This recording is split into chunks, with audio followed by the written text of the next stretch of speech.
Up next, Authentically Detroit and the Easter Market present a live podcast edition of Happy Hour in the Market. This special event brings together food business owners, farmers, and producers for fresh bites and DJ vibes.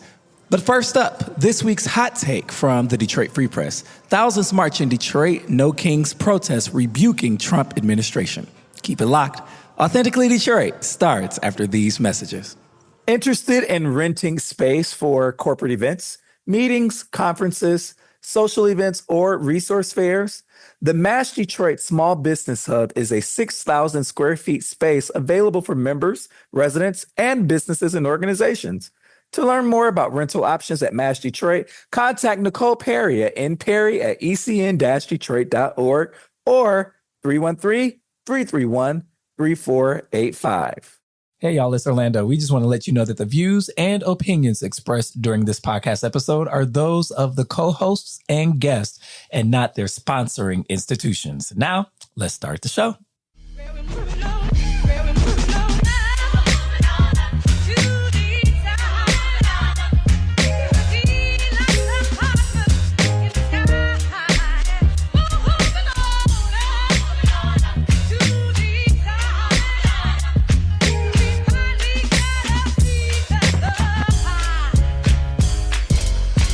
Hello, Detroit and the world. Welcome to another live episode of Authentically Detroit, broadcasting from Detroit's East Side at the Stoudemire inside of the East Side Community Network headquarters. I'm Orlando Bailey. And I'm Donna Givens-Davidson. Thank you for listening in and supporting our efforts to build a platform of authentic voices for real people in the city of Detroit. We want you to like, rate, and subscribe to our podcast on all platforms. We are back at the Stoudemire for another live podcast. This time, we're collaborating with the Eastern Market and Happy Hour in the Market.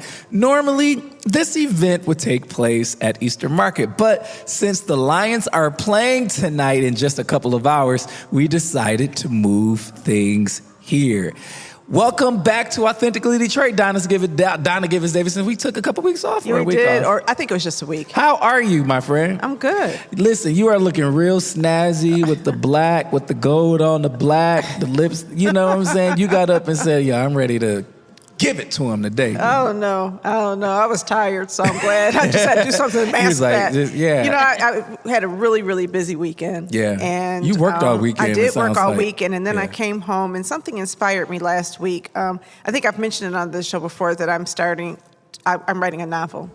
And we were holding the class on Wednesdays. I have this class, the Black Detroit Democracy series, where we're going over a lot of history at this point in the city of Detroit. And last week's session was Leaving the Plantation. And I was asking people for stories, and one of the people in the room started telling a story, and the story was so... Wait, tell us about the premise of the title first. Oh, and then okay. Get in, because Leaving the Plantation. Sorry. Yeah, so, Detroiters have been in Detroit since almost its founding. But Detroit became a city that was a majority black city. You said black Detroiters have been in Detroit? Thank you. Okay. Detroiters I'm following you. Yeah, I got your back. Thank you. I just have to make sure I'm making sense to everybody else. But we've been in this city, from its founding. But Detroit became a majority black city, and you started seeing changes in around 1914. And the reason for that is not just the auto industry paying $5 a day, but also World War I and Henry Ford's growing suspicion of Bolsheviks and people from Eastern Europe. And so he decided that it made more sense than to bring people over from Eastern Europe. Now, I want to say this because, get this out of the way, he was a terrible anti-Semite. Mm-hmm. He despised Jewish people and was friends with Hitler. But he thought that black people played a very useful role in building his empire in the city of Detroit because he felt like we could be loyal to him, hard workers, all of that stuff. And so he began recruiting people like many Northern industrialists did. The difference is that Henry Ford was paying $5 a day and nobody else was. And so you have this leaving the plantation, leaving a place where people had no rights. Beyond sharecropping, which is an economic system of, no rights. There was no right to vote, no right to congregate, no right to play checkers, no right to go to the library, no right to do so many things that people now take for granted. And so Detroit looks like the promised land. People came here almost as refugees from, terrorism in the South, That's really Southern what it terrorism. was. And Yeah. so when you look at that refugee population, the stories are interesting because some people came here, and I was telling my family story. My great-great-grandmother, Sarah, came here because my great-uncle was fleeing a lynch mob, or the KKK. And so they moved to Detroit for his safety. And I was describing that and asking people if they had any other interesting stories for how they came north. And a woman said that her grandfather came here because he killed a man who was trying to rape his wife, a white man trying to rape his wife. Lord. And so they came here and resettled. And that's actually one of the stories in my book. And I was like, whoa, wait a minute, I have to get back to that. So in addition to all of the work I've been doing this weekend in political organizing and just trying to support justice in our nation, I also got back to writing a novel. And so today I feel good, even though I look sleepy. And I guess You look good. I told you that at the top of the It's coming pod. from the inside out. I realize, and I don't want to, monopolize, but I realize that writing is where I get my joy. And a lot of times, you know me, if you know me, I'm on Facebook writing posts and all that serious stuff, but fiction is actually imaginative. And so that creative process of imagining a different world is a different way of expressing myself, and it brings me joy. So I'm almost done with my book. Stay tuned. All right. A joyful Donna How was your Davidson. weekend? I talked a lot, but how about you? Oh, my weekend was good. I got the opportunity to pay my respects to an amazing human being in the person of Dr. Darcel White. I had to take a couple of law courses to finish my journalism degree, and she was my intro to legal professor and my first legal writing and research professor. And then when I had to take advanced legal writing and research, I didn't have her. But she took an interest in me as a student, but the classroom did not confine that interest. And this is a woman who has been a constant in my life, always encouraging me, always lifting me up. She was determined that I was going to go to law school. So it was so funny because at the memorial, folks were getting up and saying she was always so generous. She encouraged everybody to follow their dreams and do what they really wanted to do. And I got up and said, I don't know who this woman y'all talking about, because this woman was determined that I was going to be a lawyer. She was not trying to let me be a journalist. And I was on track. I was like, okay, I think I might enjoy pre-law and do a double major until the advanced legal writing and research class. That was the third class in the program. And I went back to her and said, okay, after this, I'm done. I'm not doing this. Well, that's so funny because how many people tried to turn me into an attorney? Right? And how many people still think I'm an attorney? By the way, there is no LM by my name, but yes, there's a JD rather. There's no, I'm not, but it's interesting how both of us got kind of steered and actually followed a different path. But she always kept in touch. She always invested.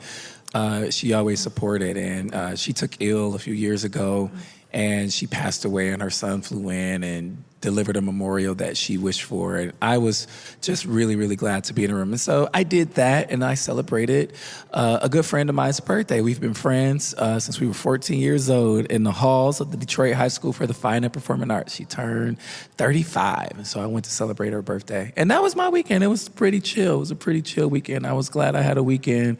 And today, Outlier offices are closed, and so I got to hang out and ease into the day and take Coco to the groomer and, be the fur dad that I am. But I heard that you got some shoes. I got some shoes today. I went and did a little shopping, walked around. All right, y'all, it's time for Hot Takes, where we run down some of the week's top headlines in the city of Detroit. So for Hot Takes, thousands march in Detroit. No Kings protest rebuking Trump administration. This is by Darcy Moran and Natalie Davies. Armed with pithy signs and multiple frog suits, thousands of protesters stepped out Saturday, October 18th, for the second iteration this year of the nationwide anti-President Donald Trump protest dubbed No Kings. I just want to go back and say I went to Jara's show at DSA on Saturday night. And it was amazing. So shout out to Ajara. Protests ran throughout the day on October 18th in Michigan. in places as far as the Upper Peninsula, as well as in Grand Rapids. And in Metro Detroit, anti-Trump protesters came out in strong numbers from Sterling Heights to Detroit, where thousands marched in the streets. Demonstrators have regularly lambasted the Trump administration for policies and tactics they say are increasingly authoritarian since the president's second administration began. A take that the likes of the Michigan Republican Party chair have slammed. The White House has referred to other protest concerns this year, like immigration crackdowns, health care, and late convicted sex offender Jeffrey Epstein, as lies. Asked for a reaction to the national protest ahead of the time, White House spokesperson Abigail Jackson replied, "Who cares?" USA Today reported. Roughly 300 people were already protesting by 11:30 a.m. on Mack and Cadgett on the east side of Detroit at its border with Grosse Pointe. In Dearborn, a crowd of about 500, including U.S. Representative Rashida Tlaib, protested at the Henry Ford Centennial Library around noon. Republican leaders and members of the Trump administration have painted the No Kings protest as dangerous, un-American, and political fodder for the Democratic Party amid the government shutdown. Protesters have slammed the notions, and multiple attendees wore inflatable frog and animal costumes to point to the absurdity of the claims of danger. Nearly daily protests in Metro Detroit this year have been observed as being peaceful, though sometimes Trump supporters and protesters exchange harsh words. However, the last No Kings rally in Detroit did see a short skirmish involving a motorcycle club and protesters. And on Saturday, October 18th, a largely peaceful protest closer to downtown also saw a short physical tussle. Thousands gathered outside the newly refurbished Michigan Central Station for an afternoon protest, separate from the earlier one on the city's east side. After a series of passionate speeches touching on unity and concerns like the deaths in Gaza, immigration making Detroit a sanctuary city, and frustrations with local politicians, the crowd marched to the Patrick V. McNamara Federal Building and back. A lot to say there, Donna Givens-Davison. Mm. What do you have? I'm glad that people showed up. I'm glad that people protested. I'm sorry, I did have my phone on Do Not Disturb, but apparently it doesn't know that. I just want to remind you that this is your show. It's on Do Not Disturb. Anyway, I'll turn the volume down. I didn't attend, but I want to honor everybody who did. I was part of an organizing group earlier in the day where we talked about what political activism could be, and a lot of the people who we were working with from 9 a.m. to 3 p.m. then left with T-shirts and went down to the No Kings March. It's important that we do something. And what we do is not always going to be perfect. People may not always understand, but what shocked me is how many people were on social media saying it was all symbolic. It's not. There are real people who are planning real activities, and they're doing that. And, you know, my cousins were at a No Kings March in D.C. There were people with sniper rifles on the roof of buildings where they were walking around, and we know that their federal troops are in D.C. It takes courage to mark and protest in these times. Don't belittle it. But then I remember that when Martin Luther King was doing the Birmingham bus boycott, there were people in Birmingham saying it was a waste of time, black and white. There were pastors there saying, go home. There's always a certain group of people who don't believe civil protest or civil action will work until it does. But I'm proud of the people who showed up. I'm glad that we saw people show up in all parts of our state. And I'm slightly hopeful that will mean something important in 2026, even as the president is trying to gerrymander every state. If people don't have there's food a case that the Supreme Court is considering right now, right. Louisiana versus, what's the plaintiffs? I don't remember. Yeah. But, I'm pretty sure it's going to be settled law. The Supreme Court seems to hand Trump everything he wants. Yeah.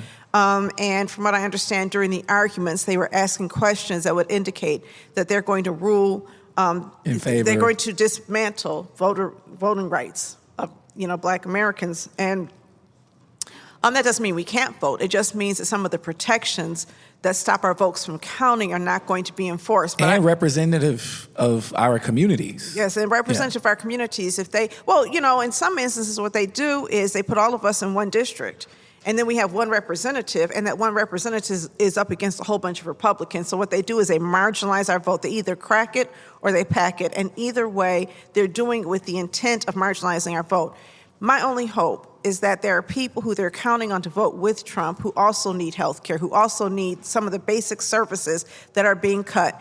And those people will not vote according to what the game plan of MAGA game plan, because it's increasingly unpopular. Yeah. I think for the administration to, dub the protests as un-American, I think protesting is the most American thing you can do, right? Well, and, this obsession with it being peaceful, I think for, just from my vantage point, protests are supposed to be confrontational.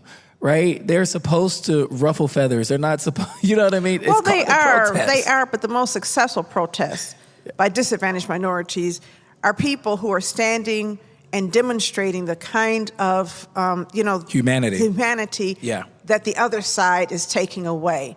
The most successful protests, or the biggest protest that I can remember, the scariest one was January 6th, and those people are considered to be very American. But they're that's martyrs. Because you posted something, you shared with us something that Michael Harriot differentiated between white nationalism, white supremacy, and racism. Yeah. And in white nationalism, there is this thinking that the nation should be run by white people, and we have to suppress and oppress people of color. And to Trump and his followers, that is American. The idea that people who are not part of this white cis hetero male, dominant group are actually exercising their rights feels like a violation of the rights of men who want to dominate all of us. So I'm, again, proud of people for standing up. I'm proud of young people.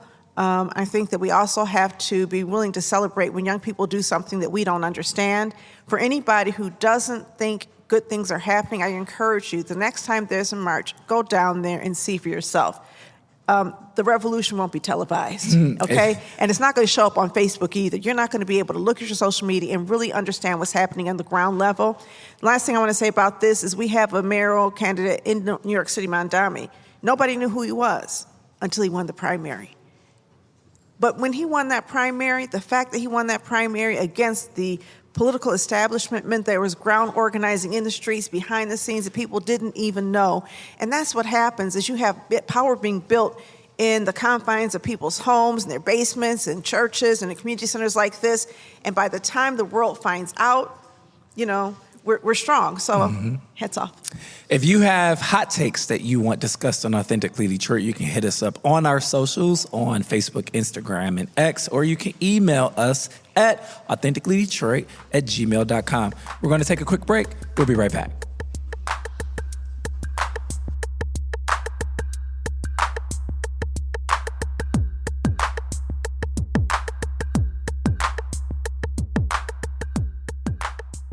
Have you ever dreamed of being on the airwaves? Well, the Authentically Detroit Podcast Network is here to make those dreams come true.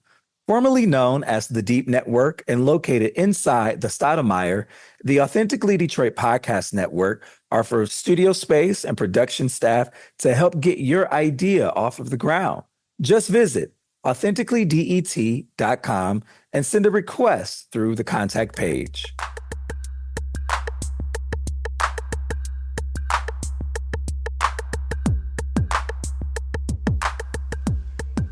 Welcome back to Authentically Detroit, broadcasting live at the Stoudemire. Imani Foster is the Chief Operating Officer of In the Mix Detroit, a collective of Black farmers and gardeners making a huge sustainability impact in Detroit. Essentially, In the Mix helps farmers bring their fresh food to market, providing resources like gardening supplies, educational workshops, and an inviting community that welcomes newcomers. Founded in 2021, Faust Haus Roasting Company started as a family venture aiming to educate the public on coffee's African roots, specifically from Ethiopia. Based in Detroit's historic Eastern Market, Faust Haus Roasting Co. is a coffee roasting company that specializes in high-quality coffees from across the African diaspora. They offer wholesale options for partners, allowing for both coffee service in cafes and individual retail sale of their 12-ounce bags. bags. This Black-owned company, founded by Derek English, is known for its artisanal approach and commitment to robust flavors and responsible growth. Alongside their product offerings, Faust Haus is dedicated to making a positive impact on communities and providing relief to those in need. Everybody, please help me welcome Imani and Derek to Authentically Detroit. Hey, what's happening? Welcome to the pod. Miss Imani, you're an old pro, so welcome back. Hi, how are you? We How's are everybody? amazing. How you feeling? I'm feeling real good. You look good. You look Now, good. I missed you the first time, so I'm glad I caught you this time. Yeah. glad you're Derek, here. welcome to Authentically Detroit. What's happening, man? What's going on? This is good. Yeah, you feeling all right? Oh, I'm always feeling good, man. I'm usually high on coffee, so I'm always up for everything. I know the feeling. So tell us something about you that your bio didn't read. Oh, man. What's that? I'm from the west side of the city. Y'all might hear it in my accent. I You have a am. different accent. That ain't Oh, yeah, that we ain't the got west a side hard accent. west side accent That's over there. some from the south somewhere. it I don't sounds know. like. No, that's the west side of Detroit, man. Really? That's Finkel and Grand River. That's all that is.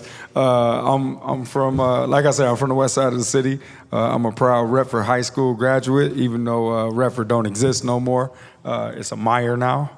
So, Wow. I've spent a lot of time doing relief work throughout the African diaspora. So I've spent time in Ethiopia, in Kenya, in Haiti, in the Bahamas, in Jamaica, in Antigua. I've been a lot of places that we are. Yeah. So that's maybe that's not in my bio. Yeah. Well, Where listen, did you the go ahead? Go ahead. African diaspora is music to my ears. Yeah. All of this talk about American descendants of slavery and these people coming over and taking our rights is so chilling to me. Yeah. And the diaspora wars that are going on where everybody's trying to figure out who's the best, we are one. Oh, yeah. And so your work is really magnificent. And of course, I'm really excited about tasting your coffee because Yeah. I love coffee. Yeah, as do I. You know, and coffee originates in Ethiopia. It's an African drink. And when we recognize that authority and that power in an industry that doesn't usually reflect us, it's an important and powerful thing. When did you learn that coffee originated in Ethiopia? Because I learned that in this conversation. I did not know that. Right, exactly. So when And how was that? Take me to that moment where you're like, wait, what? 25 years ago, I was in Ethiopia doing some work, some relief work, and some cross diaspora educational work, connecting and linking with communities. Cross-diasporic. Yeah, we can make up some words. But when I was there, I was introduced to coffee and its origins and its history and its legacy because it features as such a prominent part of Ethiopian culture. One of the things that you find around coffee, especially when you come to East Africa or Africa in general, where coffee originates, coffee is the connector. So coffee is a community activity. In fact, they don't call it making coffee; they call it coffee ceremony. So Wow. it's a very ceremonial thing. It's a very community-driven thing. You know, we think about some people in our community or some people in the United States. A lot of people around the United States, they gather over alcohol. Right, we figure alcohol is a social drink, it's a social connection. But at our origin point in East Africa, coffee is that social connection, that connecting point. So when people are over and they're having people over or whatever, it might be 11 o'clock at night, and gonna they'll drink some start coffee. ceremony. Wow. We'll be up all night, but it's a good time. And now I see some people in the audience, they understand, they feel that because we have that connection. We have that connection. And I can drink coffee at 11 o'clock at night and Absolutely. go to sleep. Absolutely. Listen, you What- want to what know a what's blessing. so... I can, for real. What's so interesting about what you're saying, it really resonates with me deeply because for me, the process of making coffee feels like ritual and ceremony. It Absolutely. is just, it does something for me. Like, I love making it. Yeah. Can I have this coffee story? Yeah, go for it. So the first time I spent the night at Kevin's house, That's her boo, y'all. That's her husband. that's the first time. I don't like other people's coffee because I like for it to be rich and strong, and a lot of people make it too weak for me. And he made me a cup of coffee, and it was perfect. I was like, wow. And so You knew then. I knew then. I was like, listen, we have the same coffee taste. And every morning, every single morning, unless he can't physically get up out of bed, he goes downstairs and he goes through this ritual of making us coffee in the morning, and it's always delicious. And we go out of That's so town, sweet. sometimes he'll take the coffee maker with us if you're driving, so he can, because it's a espresso machine, and it's a detailed process. I said, don't you want to get something easier? And he said, no, I love the process of making coffee. Yeah. So I It's guess ritual. that's I guess it's ancestral. It's I have to ancestral tell in him. us, Absolutely, and I didn't even absolutely. realize Yes. it. Absolutely. I'm going to tell everybody I know that coffee Absolutely. originated in Ethiopia. It is an That important I am fact. serious. That's an amazing fact. Wow. I love when I learn something new. Stay It's curious, beautiful. everybody. Miss Imani, welcome back. Hey, Bo, how you doing? I'm good. Listen, so last time you were here, we talked a little bit about the flash freezing process. Yes. But just once again, give folks an overview of In the Mix and take us through like what the flash freezing process looks like. Because today we had the opportunity to try some greens with a gumbo roux made by Chef Edric Gode, who is the organizer of Happy Hour in the Market. And let me tell you something. You couldn't tell me they weren't fresh from the garden, At all. Imani. You couldn't tell me that. These So, are not glory greens. These were not glory. No. These are Miss Jerry's greens from Oakland Avenue. Urban Mama Farm. Jerry. Oh, Mama we love Jerry. her. We We love I Mama know. Jerry. Yes. I got, I always have to give her a shout out because she and Oakland Ave have just been great supporters of the work that I'm doing with In the Mix Detroit. Yeah. She is a great human being. Oh Yeah. gosh, yes. There's Yeah. some people you're around, you just always want to be around them because of the spirit that they Her spirit. That's her spirit. Yeah, her It's spirit always emanates. been one that's Yeah. contagious. But I'm really excited about In the Mix and what you're doing. And I didn't know about you until you came on the podcast. Can you give a little bit better? I mean, Orlando did a great job explaining it, but can you explain a little bit more for people who didn't listen to you the first time, what you do and why you do it? And say the stuff you wanted to say the first time and you didn't get the chance to. Well, we had to work into that. That was something else. But the In the Mix is the first of its kind flash frozen vegetable product line that is sourced from all Black urban farmers, Detroit, Hamtramck, Highland Park, and Ann Arbor. No herbicides, no pesticides, no sprays of any kind. I provide the organic seed to the farmers, and they grow it, bring it to Michigan Farm to Freezer, fresh, where everything is washed, chopped, and flash frozen. As I said, my catchphrase, this is not our grandma's bird's eye anymore. What happens is the process is once it comes into Michigan Farm to Freezer, it gets washed, chopped, and flash freezing. For some people, you can also use blanch as another term for flash freezing. So it is once it's washed, the water is basically just drawn out of the bag or out, however they do it in bins and different kinds of ways, but it is just drawn out and goes directly into the freezers. Oh, wow. So there is no, the nutrients, the vitamins, everything is still intact and rich. And I'm glad that Chef E, thank you so much. You did a wonderful job utilizing my Can we give a shout out to products. Chef E? She deserves telling that. you. I just want to say, Yeah. I was talking to her A gumbo earlier this roux week on or them last greens? week. And I've never considered myself a foodie. I like Say to that eat, too. but I'm not a foodie. That's and what I am. until recently, I used to just dread the kitchen, right? But Chef E has done such a great job of connecting us to food culture, and I think what you're doing in connecting us to food that's freshly grown is so important because we have our winter season and our growing season is seasonal, and so how do I have greens in December that are fresh? Yeah. How do I have greens in January and also make sure that I'm eating food that is produced nearby? And I think at a time like this, when we know that we're going to already have cuts at the federal level, and the intent is to let people starve, we don't have to because we can take care of ourselves. And hopefully we can draw on organizations like In the Mix and other local Black farmers to take care of us, and we'll take care of them. So I'm really excited about your work. Thank you. And the creating additional revenue streams for Black people is so important to me. Yes. I have watched years of us just, we took a route because we always had gardens. And as life changed and things changed and people had jobs and blue collar and all the things, it was more difficult to actually have someone prepare a meal and grow the food and all of that, because it was easier to go to Farmer Jack or someplace else. However, once that happened, we lost a lot of community. Yeah. And we lost a lot of our nutrients and things that really and truly fortify us. You know, I feel like I grew up in an era where people did not understand nutrition at all. Yeah. Okay? No understanding. Going to McDonald's all the time and thinking this is food and going all of these places. I think until I saw what they made, you know, McDonald's hamburgers with, I didn't understand the extent to which this food had been altered. When I grew up, my mother grew tomatoes and cucumbers and strawberries. We had food. Yeah. And most people, you know, some of us had, I think we had grapes on the fence. Always. And we used to eat them. And mulberries are my favorite fruits to eat. I mean, I just love picking mulberries off mulberry trees.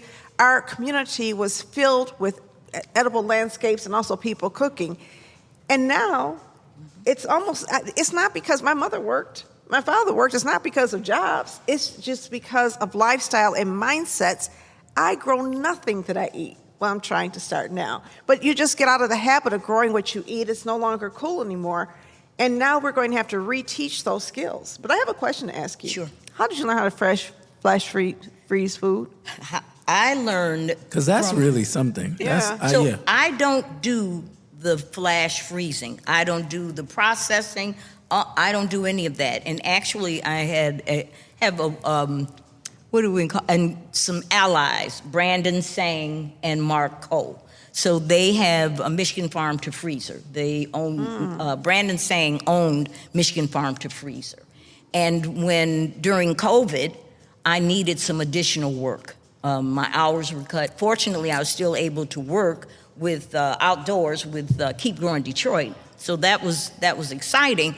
And it also gave me an opportunity to make some monies. However, as my hours cut, I needed to make some additional money.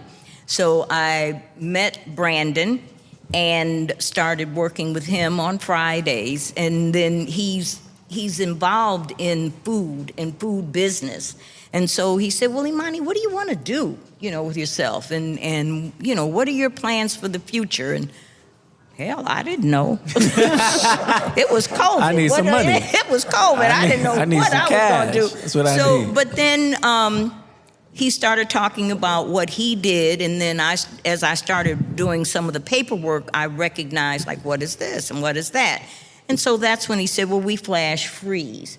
And he said, have you ever given that any thought? Well, of course not.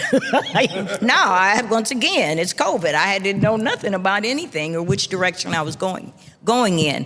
But after I worked with the growers for Grown in Detroit for over 13 years. Mm-hmm. So I was the boots on the ground. I knew what the farmers could do. I knew their growing practices and habits. And so I was able to utilize their skill set to bring about good products. And so that's why we have the greens and the mirepoix and stir fry and all of the things. But here's when I had to pivot on my business plan, because we can grow everything during this season. Mm-hmm. So everybody has their garden, so they can grow the collards and the carrots and the broccoli and all of that. And that's when I had to just sort of revamp and regroup. Otherwise, the business would not have been successful or as successful as it is. And that's how I started sourcing fruit from Michigan Farm to Freezer. Mm-hmm. And Mark Cole is the person who actually runs that now. I'm really excited. Gotta be nimble. Gotta stay nimble, right? And flexible. And what's exciting is that folks are loving the fruit, because there's some really good smoothie blends. And also, when they're there, they also will grab a bag of collards, or they'll get a stir fry. And so that has helped bring the business up. Where is this located? At Eastern Market. So I'm at East. Thank you, Chef E. I have to thank Chef E, because oftentimes I forget to mention where you can find me. But I am in Shed 5 every Saturday, right down the road from Derek. From Faust Haus. We're right next to each other. Right next to each other. We're neighbors. And so I'm in Shed 5 every Saturday from 8 to 2:30. And then in the wintertime, I'll also be there. So I'm always in Shed 5, but they move us around.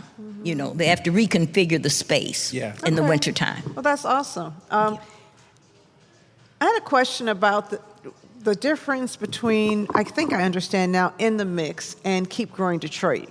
Because you help people who are also learning how to farm, or are you really helping them figure out how to flash freeze their food? So my for-profit business, which Keep Growing Detroit and others are nonprofit, and they actually do all the heavy lifting when it comes to that. I just had the experience of working as the Grown in Detroit market coordinator for all those years. However, so many people have recognized me and they know me from Keep Growing Detroit and Grown in Detroit that they always come and ask. Or people will just come and they're talking about, you know, I want to grow my own, or I want to start my own garden. Well, of course, I'm going to send them directly to Keep Growing Detroit and the Garden Resource Program, because that is an awesome program. Working with other folk who want to learn is so important, and they make it available to people through their nonprofit organization. So you're a for-profit. I am a for-profit. Absolutely. Okay. And I'm excited. And they mean that. And I'm excited about. I'm excited about the growth of for-profit businesses. Everything doesn't have to be nonprofit, right? And so, good job. There's another key aspect to that a lot of nonprofits, especially when it comes to like relief work, they struggle because they have to raise funds constantly in order to survive. So Tell me about it. One of the things about our for-profit business is that your Faust Haus Roasting Company is dedicated to taking a portion of our profits, and purposely setting those aside for nonprofit relief organizations within the diaspora. We support organizations like Wajalata in southern Ethiopia, where we've been instrumental in helping to build a school. And Lord willing, as soon as the rainy season is finished, we're going to be putting in a playground. And that comes from being a for-profit business. Right. So I've done the nonprofit work, and I know the struggles of constantly trying to raise funds. And all too often in our communities, we go to our communities, which are already in need, and ask them to help somebody else that's also in need. And that's all good. But when we take a for-profit business and we say we are here to take a portion of those profits that come from all of the community, Metro Detroit or beyond Metro Detroit, and we take those resources so that we're not necessarily draining those same resources that are also in need within our communities in order to help those communities outside. You know, could I just piggyback on that a little bit, because it is imperative and vital that our farmers and growers get paid. Right.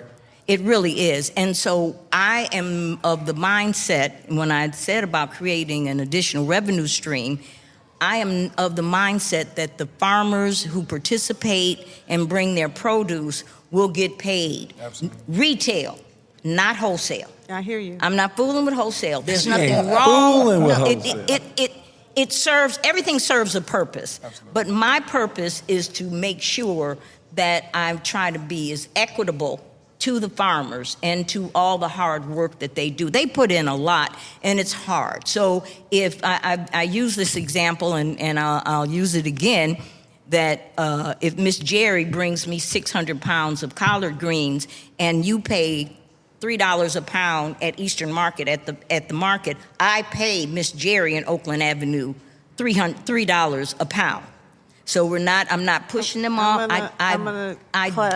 Thank you so much. I respect and love the farmers and the work that they have done and continue to do, because as you said, systems are going to fall. Yeah. And we need to get in, we really and truly need to get on it. And so anybody, I will tell you right off the top, please, if it's just a tomato plant or a head of lettuce, start growing your food. Yeah. Because you can decide what goes into your body. You don't have to have the sprays. You don't have to have all the things that are harmful to our bodies. All right, one more time. We got to wrap it up. So tell people one more time where they can find you. Derek, where can the people find you? They can find us in Shed 5 at Eastern Market on every Saturday throughout the year. Coming up, our holiday market will be on Sundays as well from 10 to 4. They can also find us in Meyer Rivertown on Jefferson and Brevard, Come through. as Okay, well wait, as wait. Meyer Woodward Corner and Okay, Royal sir. Oak on 13 All right. and Woodward, and prayerfully a lot more stores coming Prayerfully. up. So. Awesome. Absolutely. Miss Imani, where can the people find And you? you can find me also in Shed 5 every Saturday from 8 to 2. I don't do the other markets because Miss Imani does all this by herself. All right. So, but I am also have a wonderful relationship with Argus Markets in Ann Arbor. And they're so open to supporting the farmers from Detroit and all around. So I'm in Ann Arbor. You can find me there because I send them produce. So you can find my food and find the frozen food Right up there. 94. All right, y'all. Thank you so much for coming on. If you have topics that you want discussed on Authentically Detroit, you can hit us up on our socials at Authentically Detroit on Facebook, Instagram, and X, or you can email us at authenticallydetroit@gmail.com. All right, Donna, it's time for shout-outs. You got any shout-outs? I do. I want to shout out some of my colleagues, Brandon Snyder, Danielle Atkinson, Molly Sweeney, and many others for doing the work of planning to make us powerful in our communities. Thank you for leading the way. They inspire me and give me hope. Derek, you have anybody you want to shout out? Of course. I got 3 little girls, Alyssa, Sophia, London, and my granddaughter, Leah. He said granddaughter. Yes, sir. Yes, sir. So I want to shout out. I want to shout out the kids. I love my babies, love my girls. That's crazy. He is a granddad. All right. Yes, sir. Miss Imani. And I'm going to shout out my grandson, Jai Previn Willis. He just graduated from Lincoln Park High School. Evergreen Park High School in Chicago. And he is attending, this is his freshman year, at Illinois State University, and he is following in my footsteps in that he is studying soil science. Come through. So, yeah, I'm That's really excited. amazing. So proud of him. That's amazing. I want to shout out Detroit. Detroit, y'all are showing now, grabbing those tickets, those Urban Consulate tickets to see Nicole Hannah-Jones this upcoming Wednesday. I'll be going one-on-one with Nicole at the Garden Theater. So if you have not gotten your tickets, they're free.